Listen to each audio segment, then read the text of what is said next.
Les propongo pensar por qué el deseo puede presentarse como amenaza.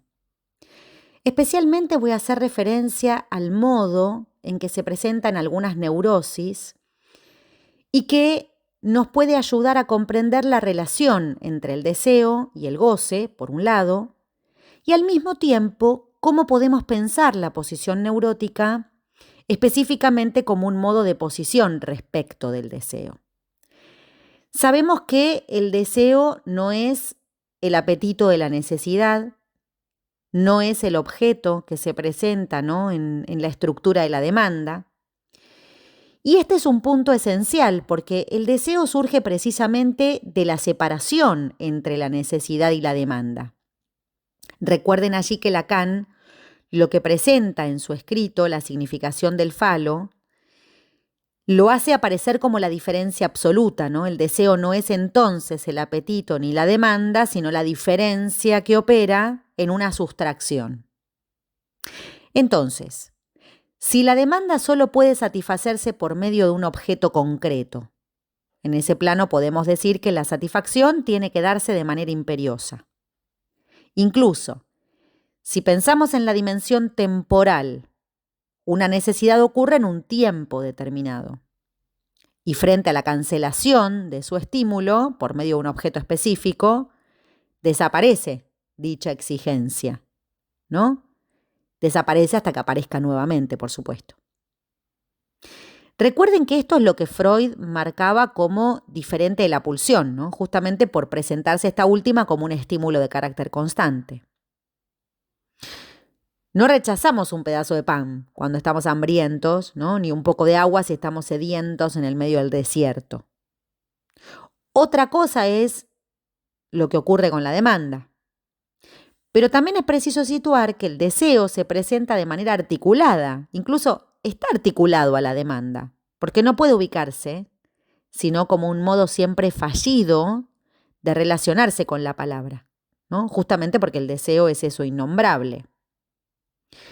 Al mismo tiempo que no puede ser abordado, sino por medio del lenguaje, ¿no? Fíjense esta dimensión paradojal. Porque al objeto no se lo puede abordar sino por medio de representaciones imaginarias, por ejemplo, fantasías, ¿no?, que en verdad no lo sustituyen. Entonces, si la demanda se vuelve, ¿no?, las necesidades tamizadas por el lenguaje, el deseo se va a constituir como un resto de eso que de la demanda no puede colmarse. El deseo, tal como se define generalmente en los diccionarios, tendría que ver con una cierta búsqueda, tendencia o apetito de un objeto. En la etimología, digamos, el deseo es el estado en el que quedamos porque hemos perdido algo, que es un poco la idea freudiana. Pero sabemos que el deseo para el psicoanálisis trasciende los objetos con los que nos imaginamos satisfacernos, ¿no?, aquellas satisfacciones en la dimensión imaginaria. En 1953, Lacan ubica al deseo en la relación intersubjetiva y le atribuye una función que es precisamente la de hacer reconocer el propio deseo, ¿no? Él iba a decir que nuestra vía es la experiencia intersubjetiva en la que ese deseo se hace reconocer. De este modo, el deseo solo perseguiría ser reconocido como tal, es decir, el propio deseo no es sino el deseo de reconocimiento del deseo, no de atributos, sino que se reconoce en la ausencia y en la pérdida radical de esos atributos o propiedades. Y en este sentido sería inherente a la falta en ser. El reconocimiento del deseo es, en este sentido, un deseo de deseo, en tanto que el sujeto desea ser deseado. ¿Sí? Este modo de plantear al deseo se trata entonces de una dimensión imaginaria, en el origen, digo. El deseo solo existe en el plano único de la relación imaginaria. Posteriormente, Lacan va a situar la dimensión simbólica del deseo, no mucho después, digamos, y en ese punto es que adquiere su estatuto simbólico, justamente por estar enlazado a la palabra, en ese punto hace falta dar una vuelta más para localizar cómo Lacan relaciona el deseo con el significante, con las leyes del lenguaje de la operación significante, del lado de la metonimia, podríamos decir, fundamentando la remisión de una significación a otra significación. Entonces, hasta acá se trata de dos dimensiones, una imaginaria como deseo de reconocimiento, en la cual el objeto imaginario del deseo es el reconocimiento, y otra que incluye el registro simbólico que señala la falta simbólica, que instaura el falo simbólico, podríamos decir, el falo como significante, que representa la falta en el campo del otro. Entonces, como decíamos, dos dimensiones del deseo, imaginaria y simbólica. La primera que ubica trata de que mientras no reconozcamos este deseo en el otro, ¿no?, en el registro imaginario, se conservará indefinidamente en la repetición de ese registro simbólico. Es por este punto, podríamos decir bien escabroso, que Lacan propone que la falta de objeto no solo alude al registro simbólico, sino también a lo real. Y bajo esta perspectiva, desarrolló la noción de falta de objeto, es decir, del objeto A, como causa del deseo. La imposibilidad de que el objeto sea hallable es lo que permite sostener al sujeto deseante. Y lo digo de esta manera, ¿no? Sujeto deseante, porque no hay otro sujeto que el sujeto deseante. Pero se hace preciso dividir aguas en cómo se entiende esta frase, decididamente no como un sujeto agente que desea activamente, busca y se orienta hacia, sino que el sujeto es aquello que queda afectado por la falta. El sujeto es la marca, el efecto de esa imposibilidad, y es por eso que se trata de un deseo indestructible. En ese sentido, el deseo será siempre algo del orden de una afección y no de una afección y de una afectación. Y esto quiere decir que no podemos situarlo sin considerar su relación con la falta, con el fantasma y por supuesto con el objeto. El fantasma es el sostén del deseo, ¿no? Esto es algo que escuchamos y repetimos casi a diario. Y muestra esa división por el inconsciente que determina la no reciprocidad entre el sujeto y el objeto. Es decir, que el fantasma construye una respuesta, ¿no?, una respuesta del sujeto siempre fallida frente a esa opacidad del deseo del otro. Frente a esa opacidad estamos más o menos siempre desamparados. En este punto es que el fantasma funciona como defensa, en tanto es una respuesta ante ese sin respuesta. Ahora bien, el sujeto puede sostener su deseo de diversos modos, como deseo insatisfecho, como deseo imposible, como deseo prevenido. La bella carnicera, ¿se acuerdan? Desea comer caviar, pero no quiere que su marido se lo compre porque es necesario que ese deseo permanezca insatisfecho. Dicho de otro modo, ¿no?, en la posición histérica de lo que se trata es de venir a ocupar en el fantasma una posición tercera entre el sujeto y el objeto. Por su parte, la posición obsesiva podríamos decir que hace lo imposible para no vérselas con el deseo. No corre ese riesgo, más bien desaparece ante la proximidad del deseo. De allí que, por ejemplo, lo característico de la postergación, ¿no?, del juego de todas las imposibilidades, sea algo muy especialmente observable en este tipo de respuestas. Pero también esa otra dimensión que encierra esa posición de pleitesía frente al otro, ¿no? Eso también es muy característico de la posición obsesiva. Porque de lo que se trata allí es, tal como lo ubica Lacan, de entrar en esa disyuntiva, ¿no?, que se plantea entre el deseo o el otro con mayúscula.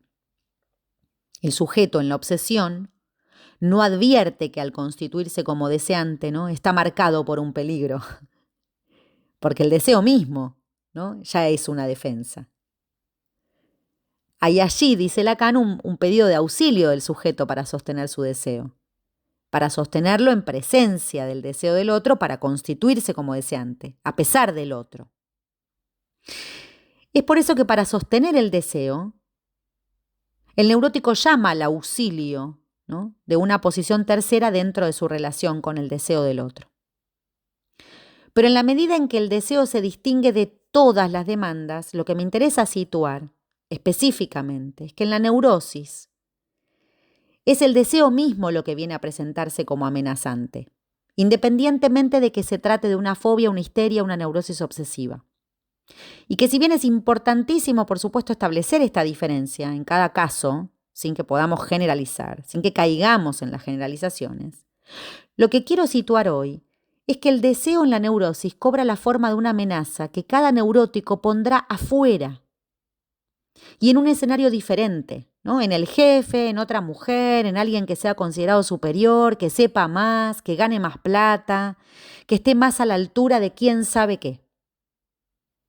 En ese sentido, es que de lo que se trata es de cuán perturbador, arrollador, amenazante o divertido pueda resultar el deseo. Como decíamos recién, en la posición obsesiva se trata, por ejemplo, de un deseo ambivalente y vacilante, ¿no? Bueno, el deseo se circunscribe en esa vacilación subjetiva.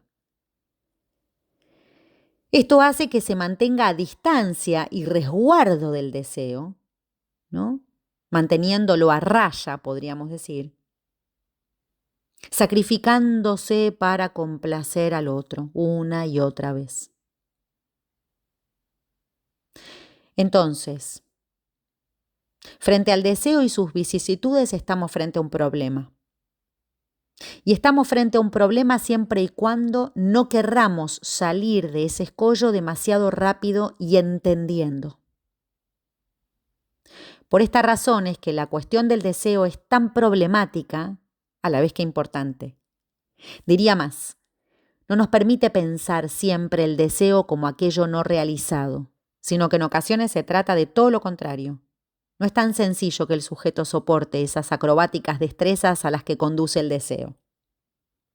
A veces el deseo conlleva más angustias que las esperadas, más incertidumbres que las que se es capaz de soportar. Culpa, avatares vertiginosos, en los cuales la causa le cede paso a la deuda y a la amenaza. Entonces el deseo es eso que inquieta, interpela en el mejor de los casos, eso que divide. Es por esta razón que el deseo no se puede decir en primera persona ni se confunde con un anhelo. El deseo no solo motoriza, sino que también paraliza, rigidiza. Vaya si rigidiza. Y puede asumir formas verdaderamente complejas, que no siempre están decidido, ni fantasmático, ni metonímico, ni histérico.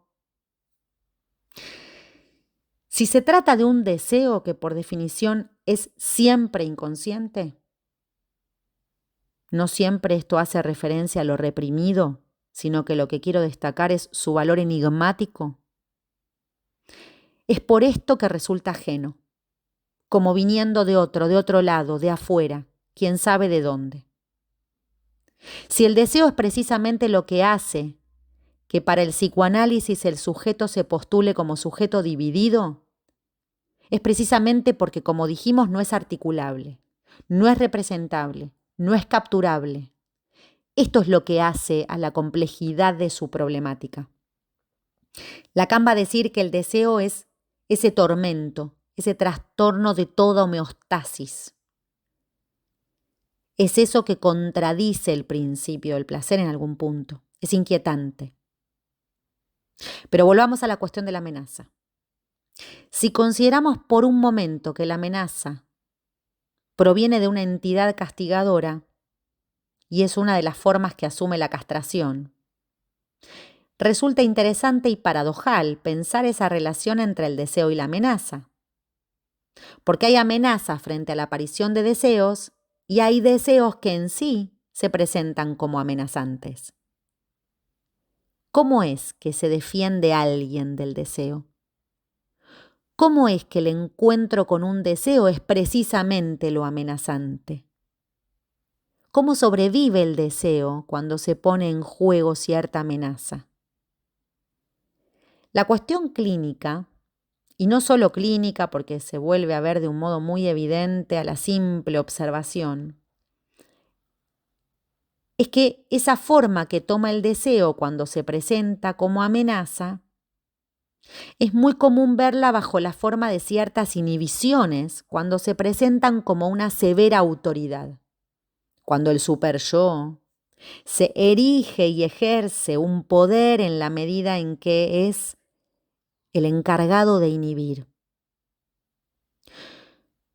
Todo aquello que se enuncia como deber ser, como mandato, como discurso del saber absoluto que no admite fallas ni relativizaciones, esos decires que me gusta a mí llamar a dedo levantado, son un buen ejemplo para situar esta cuestión.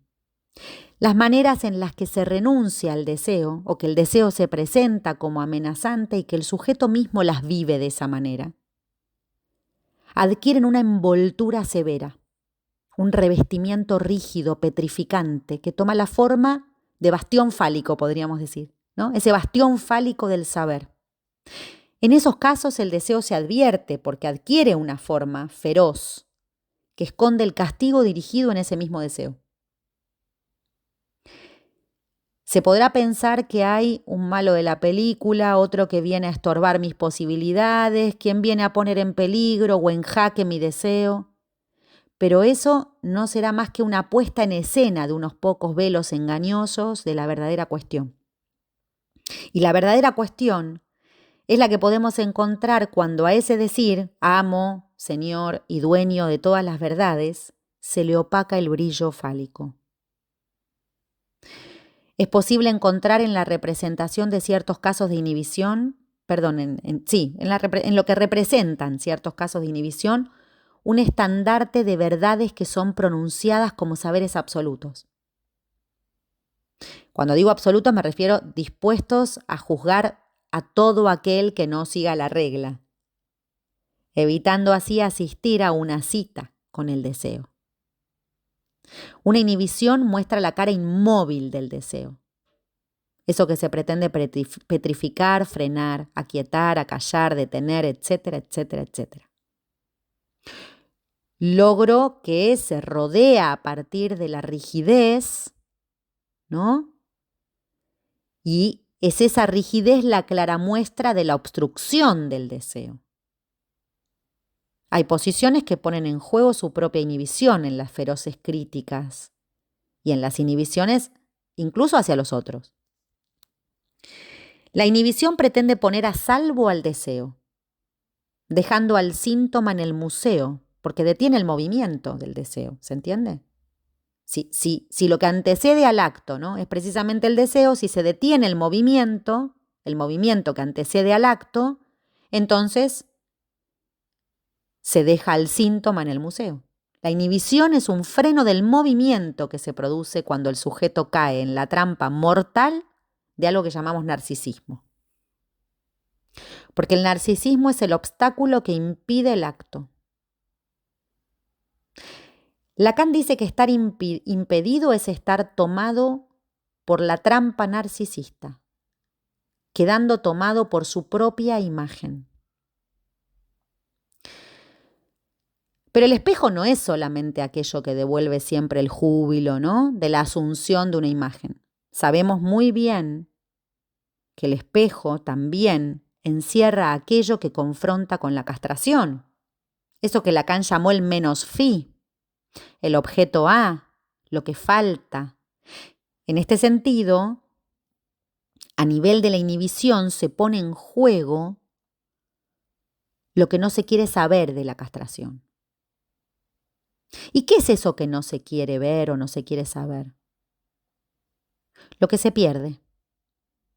Por lo tanto, esa respuesta es una defensa frente al deseo que asume precisamente esa posición y esa función defensiva mientras el falo se convierte en la tinta con la que se escribe un saber inmaculado y absoluto, que nunca ve sus manchas.